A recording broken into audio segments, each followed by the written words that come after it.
Hey everybody, it's Mike from the Mike Wagner Show, powered by SoundWeb Studios. Visit online at soundwebstudios.com for all your needs. Looking at a professional website without breaking your budget, SoundWeb Studios is the answer. SoundWeb Studios offers fast, affordable custom web designs that blow the competition away. Call today, 1-800-303-3960. That's 1-800-303-3960, or email to support@soundwebstudios.com.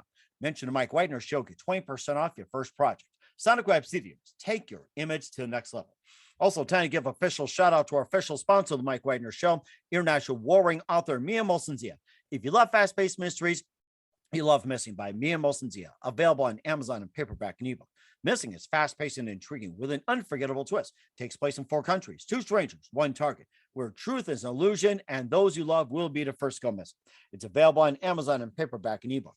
Missing by Mia Molson-Zia has garnered great reviews and even loved and enjoyed by Howard celebrities, including Joanna Cassidy, Forbes Riley, and many others. So grab your copy today for it goes Missing by Mia Molson-Zia, available on Amazon. Also, check out the Mike Wagner Show at the MikeWagnerShow.com and over 30 podcast platforms, including Facebook, SoundCloud, Spreaker, Spotify, and iHeartRadio. Also, Anchor FM, iTunes, Google Play, Amazon, Audible, Apple Music, and more. Take the Mike Wagner Show with you on any mobile device. Subscribe to the Mike Wagner Show on the YouTube channel.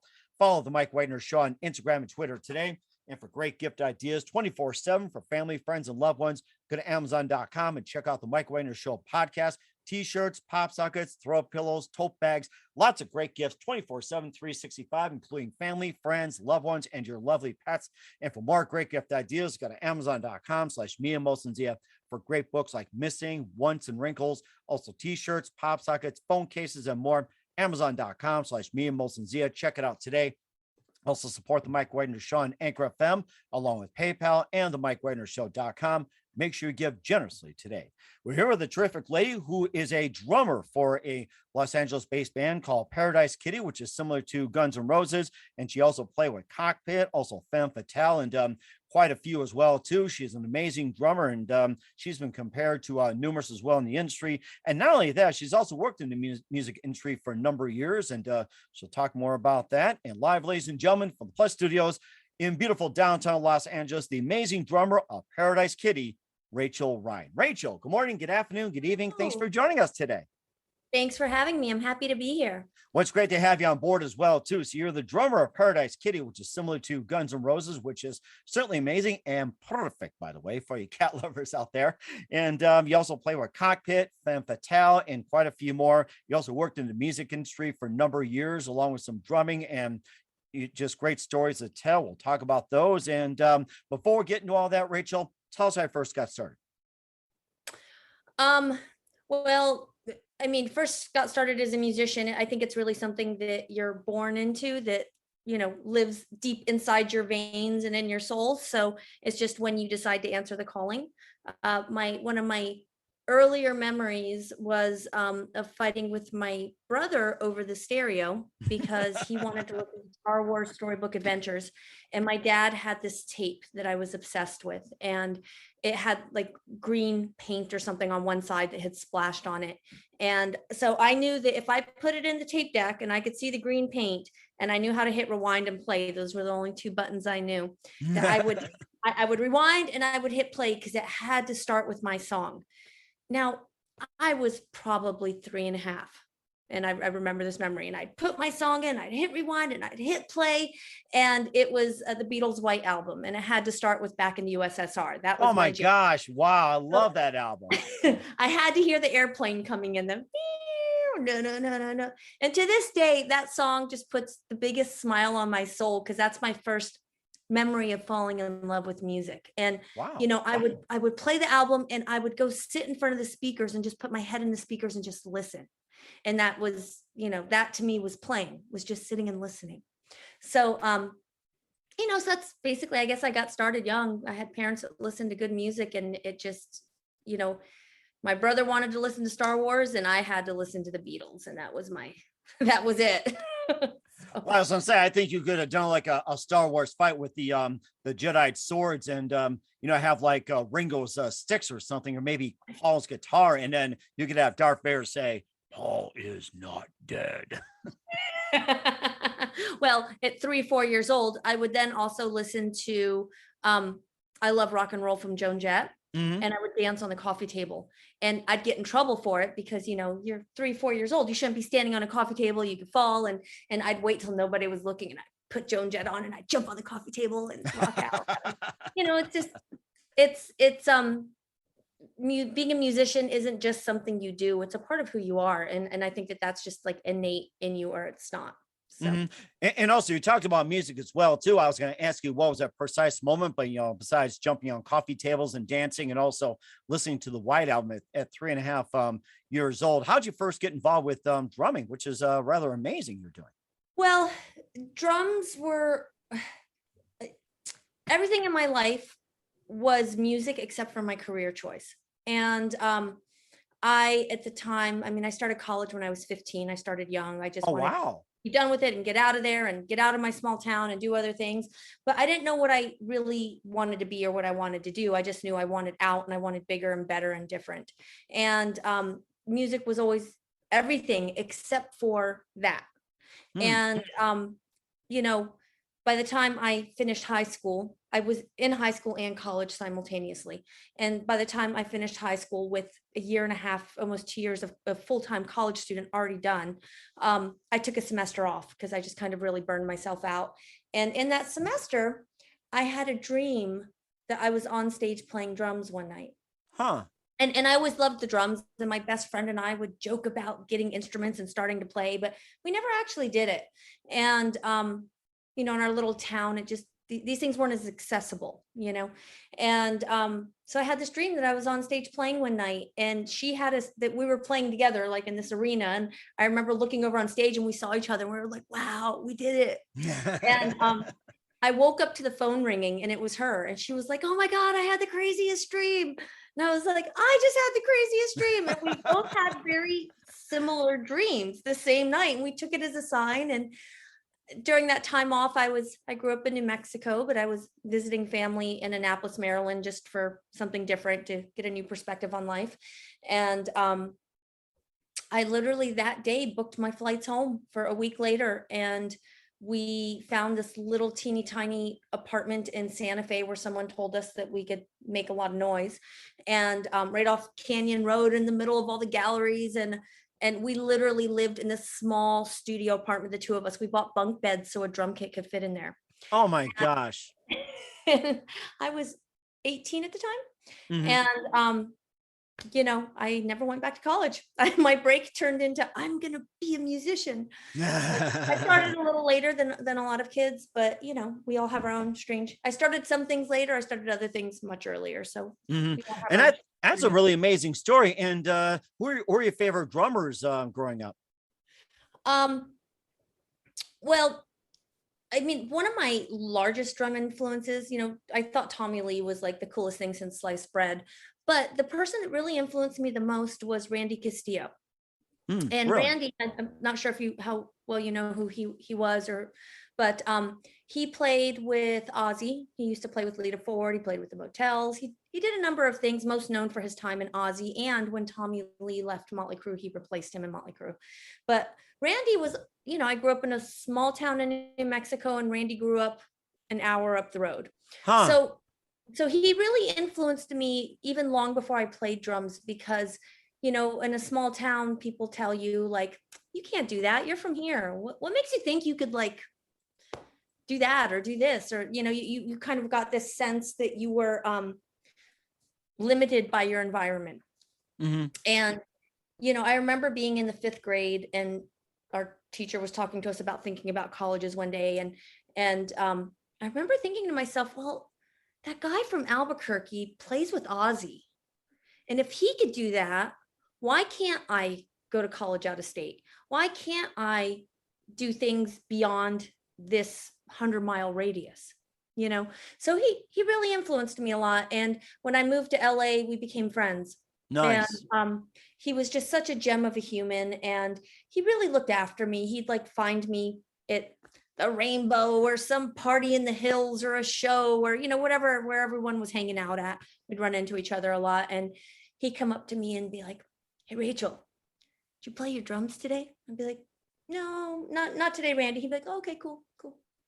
Hey, Rachel, did you play your drums yesterday?" No, I was really busy yesterday. And he'd be like, oh, Pincho, Lila. He'd start yelling at me in Spanish. And he'd grab me by my shirt, by my collar, and he'd throw me out. And he'd Oh, be like, get out jeez. of here.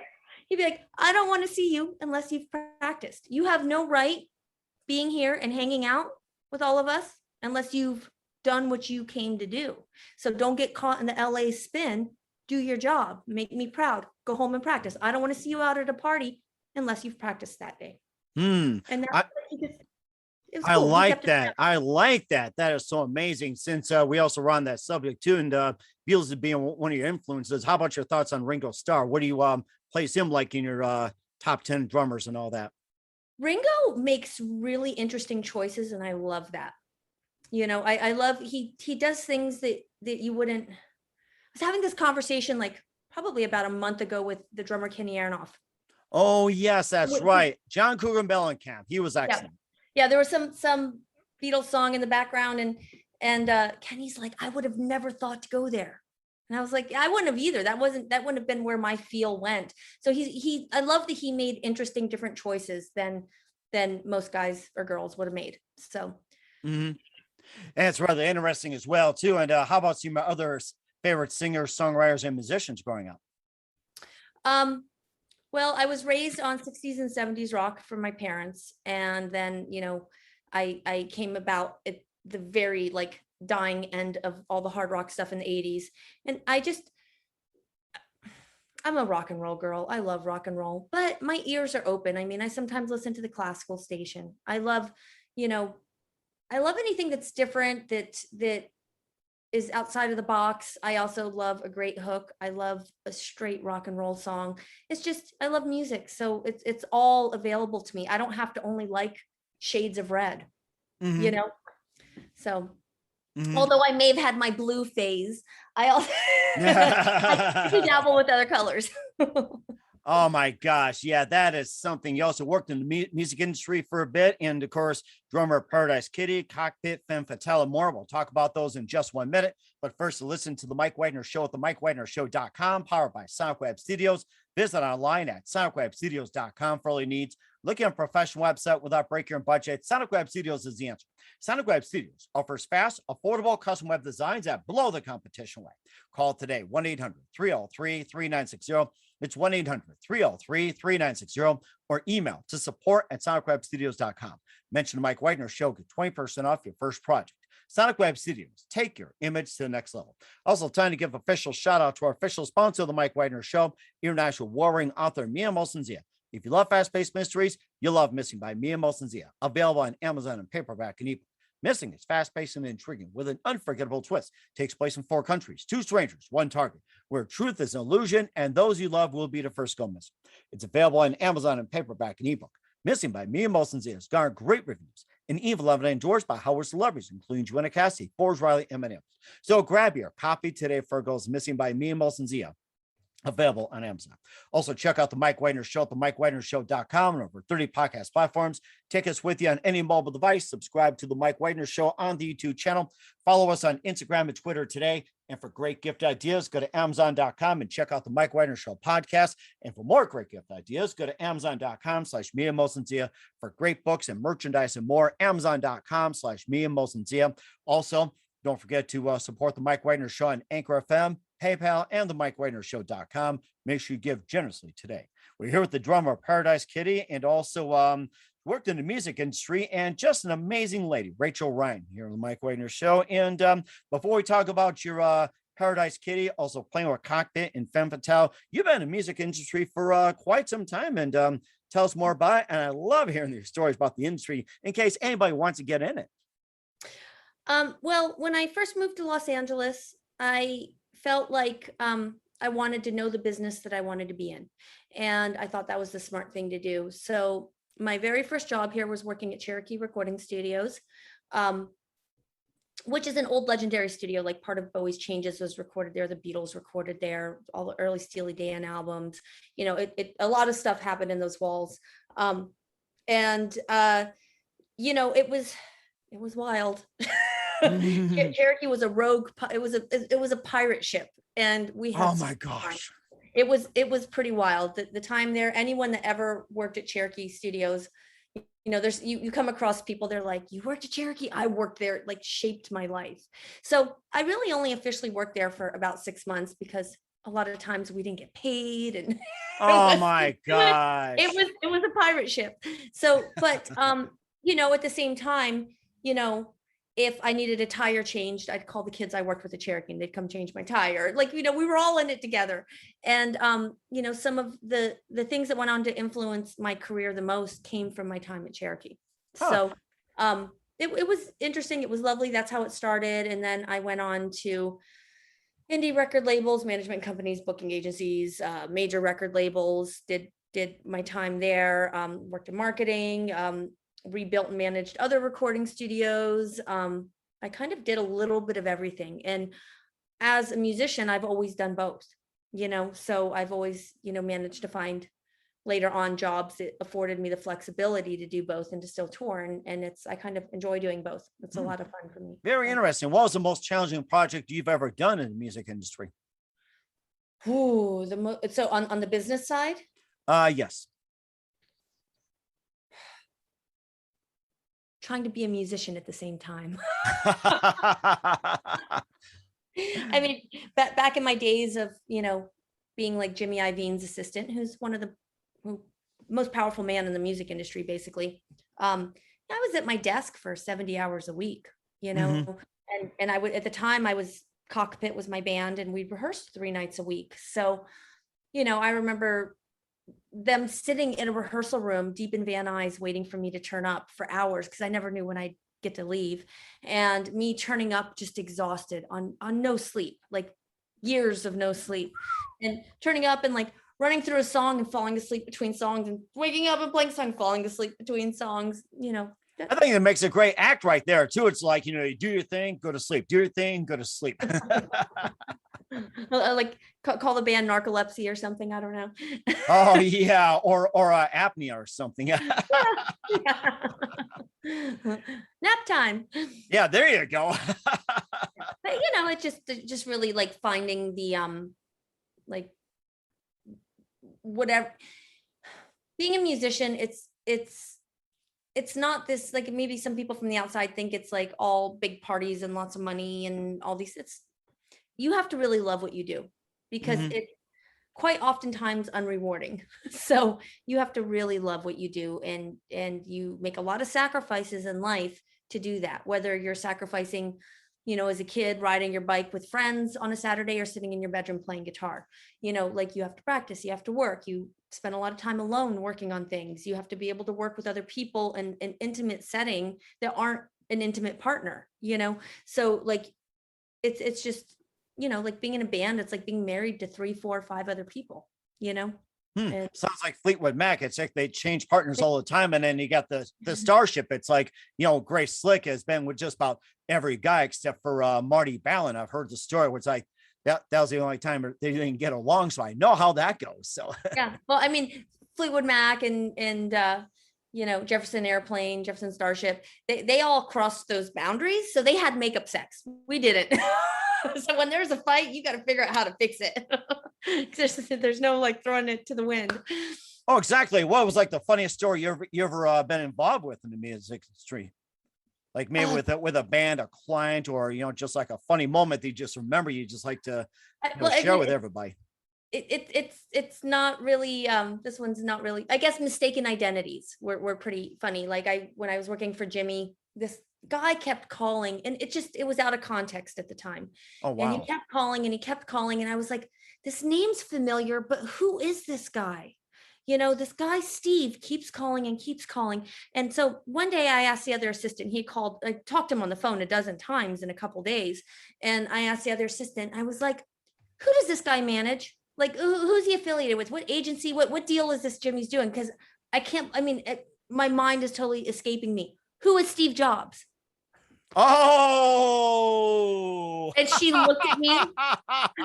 She was like, Rachael. And I was like, I know who this guy is, but I can't compartmentalize which band he's affiliated with. And she was like, he's affiliated with the band. This is before iPhones. She pulled out her Apple laptop and she was like, he's affiliated with, I was like, oh, that's Steve Jobs. Got it. Okay, well, maybe I should have said Jimmy will come to him. this weekend instead of making him come to LA. Oh my gosh. But they were actually doing this deal with iTunes at the time that made iTunes the premier music service online. And there was a really smart deal that Jimmy did at the time that basically helped not stop, but helped temper illegal downloads and like kind of change the way we listen to music. So I was in during that, and that was interesting. Another fun mistaken identity was my buddy Kenny Aronoff, are old friends, and he had invited me down to the studio after work. And he'd invite me down randomly here and there. He'd be like, when you're done at your desk, swing by. You should hear what I'm tracking. I'll teach you how I chart out songs, whatever. You should come listen to this, or the producer wants to say hi to you. So, I mean, 2 days before that, he was in the same exact room at the same studio with like Leanne Rimes and God, who was producing that? Like Desmond Child or something. I don't know. So, but he invited me down. He's like, hey, come stop by A&M on your way home. It's close to your house. Just come swing by for a minute. You should hear this. Okay. So when I turned up, they were all in one of the little lounges eating dinner. They were on their dinner break. And sometimes if you roll into a session with all those session guys, the artist isn't even there. It's just all the session cats and the studio kids. And, they're just tracking. They don't even meet the artists, or they aren't in the session. So I turned up, and there's a crew of guys, all packed into the little room at the Jim Henson, the old A&M studios. And basically in this little tiny room, there was a fish tank, a really big fish tank with like tropical fish in it. And it's the little private lounge for that one studio. And they're eating dinner. And, I kind of say hi to everyone. He introduced me like Jim, Bob, Frank. It's my buddy Rachael from, whatever label I was at the time. Have a seat. And so I sit next to this older gentleman that he just reminded me of St. Nicholas. He had overalls on and a big belly and white hair and a white beard. And he just this big beaming smile. And so I sat next to him, and he kept offering me his dinner. I was like, I really just ate. I'm good. And he talked a lot about the fish tank in this little room. I mean, he knew a lot about the fish. He knew what type of fish used to be in that tank in the 70s. He knew how you breed the fish, what you feed the fish. Like he had a lot of information about these fish. And some of the older recording studios, I know from my days at Cherokee, they have their guys that have been like manning, servicing, and working at their studio, or been like their piano tuner for 20, 30, 40 years. So I thought that this guy was the fish tank guy.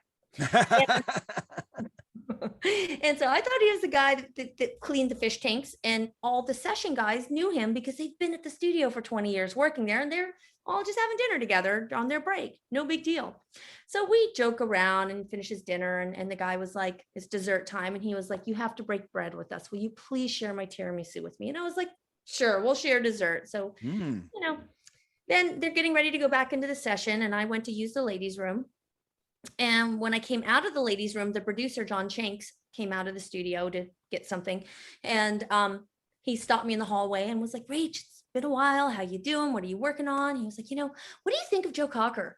And I said, great artist. He was like, really cool guy, right? And I was like, I don't know. I've never met him. He's like, you just eat his dessert. And I was like, I thought he was the fish tank guy. I was like, I'm so ashamed of you. You should have known what he looked like. And I was like, I don't know what he looks like now. Like when I think Joe Cocker in my head, I think of my parents' album of him singing live on the record. And so I he was just like, Rachel, he's like, but yeah, he did talk a lot about the fish tank. I could see why you thought he was the fish tank guy. and of course, with that tiramisu, you are so beautiful to me. So he was like, well, why don't you come into the studio and listen to him sing?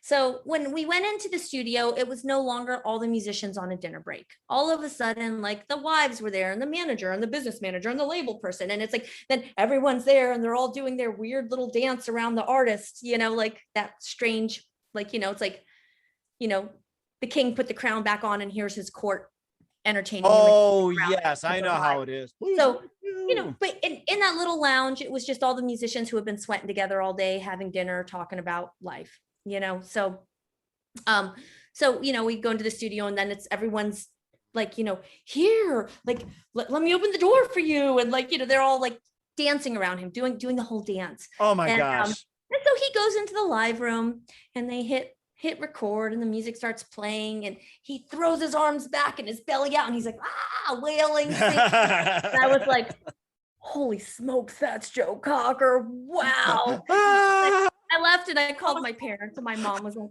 honey, I'm so ashamed of you. You should know better. I was like, I didn't know. Oh my gosh. He was really a lovely gentleman and he was very knowledgeable about the fish tanks. Oh my gosh. You know something? I'm glad he didn't eat the fish. You know, that's another thing. I mean, I seriously thought like just in my head, I categorized him as this guy he's manned these fish tanks for decades. Wow. That is something. Oh my gosh. Yeah. And of course, you also, getting back in the music business as well, too. You play with Cockpit, Femme Fatale, and a few others. And, tell us about those bands. What was it like playing for them? Cockpit was a band that I started, and we were together for about 10 years, and it had different evolutions of the band. We worked really hard. We started our own label. It was, and then it just, after about 10 years, for a band on our own, in a time where nobody was touching rock, we did well. We did good. We got some good miles under us. We played some big shows. We got some great national press. But you reach a point where when you realize like some of your band members don't want to tour and you're a do-it-yourself original band, that you've kind of filled your shoes and the shoes aren't going to grow. So when that was done, it was done. And then Femme Fatale, Rine is also from New Mexico, the singer, and she was rehashing the band as an all-girl band to play the Monsters of Rock cruise in 2013. And at the time, yes, I was in London for a minute. So she called me and was like, can you come? I need your help. I need you to come help me do this. So I joined the band for a minute and helped her out. And then, when it was time to move on from that, I moved on. And then Paradise Kitty came about because my singer Jenna and I didn't know her at the time, but a mutual friend called both of us, and Paradise Kitty is a Guns N' Roses tribute band, so all we play is Guns N' Roses. Okay. And I knew at the time that the Guns N' Roses reunion was going to happen and that it was going to be huge. And a mutual friend randomly called and said, "Do you want to do an all-girl Guns N' Roses tribute?" And I was like, I thought about it and I was like, those are great songs. They're fun to play. It's a great time for it. People are going to love it. So I said, I'll do it, but I won't do it if it's campy. I won't do it if we have our guitarists wear a wig and a top hat and we take on silly, stupid names. It can't be kitsch. It has to be authentic. All the girls have to really play their instruments. They have to cop the right feel and vibe. And I'm not going out there. Like, I don't want us like copying their speeches, and I just want us to play as us, just happen to be playing their songs. Mm-hmm. And we did. And, so now it's basically Jenna and I, and we hire the other girls depending on who's available, because we have a nice bevy of girls.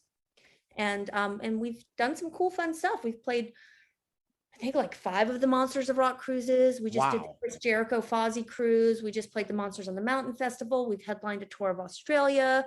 We're in discussions right now about going to India. We've done a 6-week tour with Faster Pussycat. We've done some fun stuff. It's been a lot of fun. So. And it sounds like it too. Do you have any albums that are about to be released? Any material on Spotify or anything like that? No, because we're basically just playing Guns N' Roses, so we haven't recorded that. I know some tribute bands are able to do that. We've talked about it, but we'll have to see. Like, obviously they aren't our songs, and it's not our licensing, it's not our publishing. We would have to get permission to be able to do that. So at some point we may, but not quite. What do you think? What do you think Axl Rose would think about the idea? Well, when we first did this band, the other rule I had was basically, I will only do this if the Guns guys are cool with it. So a friend of his friend was buddies with Axl, and she had mentioned it to him, and his response was, this is before we had our first show. Like, if we didn't get the thumbs up from him, there was no doing this band. I wasn't going to waste time on rehearsals and learning songs if they didn't want us to do it and they could quickly put a pin in it, Mm-hmm. So basically at first he was like, do they think I sound like a girl? I don't sound like a girl. Why is a bunch of girls trying to cover us? And so we literally had 2 rehearsals, and one of them was auditioning girls. and everyone had to do their homework. Oh We my played gosh, we yes. played Appetite front to back, 2 rehearsals, one of them audition girls, the next group rehearsal was like, all right, we're playing their entire first album front to back out in the desert just to see if this boat's going to float. Let's just get a feel for it before we all invest a lot of time and money. And we played that one gig, and fans, like people in the audience, videotaped it and must have posted it. It somehow made its way to Axel, and we booked a second show to just give it another shot, and he started tweeting about us, giving us a thumbs up. So Slash will wear our t-shirts on stage. He's supportive. Like, they all think it's great and cool, and like Dizzy Reed will sit in and play with us, and Slash's band members from his other band will come and play with us, and we have their full support, so it's really great. That is amazing. Where can we find more information on Paradise Kitty? If you go, we're on all the social medias. It's all under Paradise Kitty Band, so you could find us there, and that's where we post most about shows and tours and stuff like that. That's so amazing too. And what's coming up for Rachael Rine in 2022? We'll find out just 1 minute. You listen to the Mike Wagner Show at the MikeWagnerShow.com, powered by Sonic Web Studios. Visit online at SonicWebStudios.com for all your needs. Also brought to you by official sponsor of the Mike Wagner Show, international warring author Mia Molsazia Missing, available on Amazon and paperback and ebook. We'll be back with the amazing multi-talented drummer of Paradise Kitty, Rachael Rine, after this time out. We're back with drummer Rachael Rine of Paradise Kitty and veteran in the music industry here on the Mike Wagner Show. And Rachael, just a great story, and really got to know you, and just a lot of great stories, and I'll just pass them on. It's so amazing. And what can we expect from you in 2022 and beyond, especially with you and Paradise Kitty? That is the question. It's this whole COVID time has been so strange that, I think everyone's on the planet's plans got derailed. And, we just started getting out and touring again. And, obviously there'll definitely be more tours. There'll be more festivals. There'll be more tour dates. For me personally, I've been making some job shifts for my industry stuff. So I left Monster Energy a couple months ago, where I was doing music marketing for a while. And I have I have a new really cool project in the works, but I'm not allowed to talk about it quite yet. That's fine. Yeah, I don't think we can make all your listeners sign a non-disclosure. So that for a minute, but you'll be hearing more about that come springtime, and probably by summer, definitely there'll be press releases on it. So yeah, just kind of, navigating this strange time. I'm taking the last month of this year to like organize my life before I jump into this new project. And just, I really, through this whole time, I've just thrown my hands up and been like, okay, let's just swim with the current instead of against it. So that really takes a bit of surrender when you're used to being the one that is the town planner. So I've been learning to surrender. So in 2022, you're going to feel a lot more surrender from me. Oh, definitely will. And of course, it's perfect as well, too. And who do you consider biggest influence in your career? Oof. My dad. Yeah. He's no longer with us, but when he was exiting this lovely planet, he gave me some really good advice and some good props about following my heart. And I think whether it be business, music, relationships, which song to listen to, really that is your guide and that's your answer. And I think that he really just helped me decide just help me realize that that's where I need to listen more. Mm-hmm. And so that's a pretty big influence in everything I do, really. And that's a really good one as well. And what's the best advice you can give to anybody at this point? Listen to your heart. Same thing. That's like everyone's road is different, and to find your path on whatever your road is, just you really have to listen to your gut and listen to your intuition, and that puts you exactly where you need to be. And that's very important as well, too. We're here with drummer and music veteran industry leader Rachael Rine here on the Mike Wagner Show of Paradise Kitty. Rachael, very big thank you for your time. You've been absolutely terrific. Love hearing your stories. Looking forward to having you in soon. Do us a favor, keep us up to date. Love you back in 2022 and beyond. Don't forget to keep in touch. Once again, tell us about your upcoming projects. What's your website? How do people contact you? Where can people simply or purchase or simply just check out your works? So Paradise Kitty Band is our website, and that will link you to all of our social media. And from there, you could contact us and whatever your needs may be. All of our shows will be posted, or you could also find my personal socials through there, Rachael Rine. And yeah, come connect. We certainly will do so. Once again, Rachel, a very big thank you for your time. You've been totally amazing. Looking forward to having you again soon. Make sure you keep us up to date, keep in touch, and we're definitely looking forward to having you on soon. We wish you all the best. You've got a great future ahead of you. Thank you, Mike. Thank you for having me. I really appreciate it.